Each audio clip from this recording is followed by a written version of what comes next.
মুছলমানৰ বাবে ইফতাৰৰ আয়োজন কৰিছে হিন্দু অভিনেতা বিজয়ে। সকলো মুছলমানৰ লগতে একেলগে লৈছে ইফতাৰ।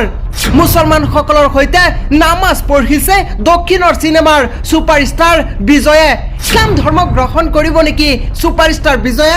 এতিয়া সৰ্বত্ৰে চৰ্চা, কিয়নো এইবাৰ মুছলমানৰ বাবে ইফতাৰৰ আয়োজন কৰিছে অভিনেতাগৰাকীয়ে। এইগৰাকী ছুপাৰষ্টাৰ বিজয়ক নিশ্চয় আপুনিও চিনি পায়। আৰু মুছলমানৰ বাবে প্ৰথম অৱস্থাত ইফতাৰৰ আয়োজন কৰি এনেদৰে ইফতাৰত অংশগ্ৰহণ কৰিছে ছুপাৰষ্টাৰ গৰাকীয়ে। ছুপাৰষ্টাৰ গৰাকীয়ে ইফতাৰ লোৱাৰ পাছত সকলো মুছলমানৰ সৈতে একেলগে নামাজত অংশগ্ৰহণ কৰিছে। এনেদৰে নামাজ পঢ়িছে মুছলমানসকলৰ সৈতে।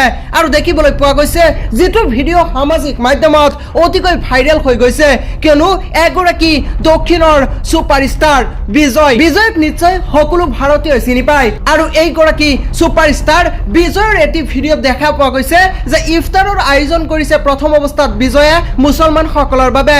আৰু মুছলমানসকলৰ বাবে ইফতাৰৰ আয়োজন কৰি ইফতাৰত একেলগে ইফতাৰ লৈ তাৰ পিছত এনেদৰে নামাজত অংশগ্ৰহণ কৰিছে মুছলমানসকলৰ সৈতে।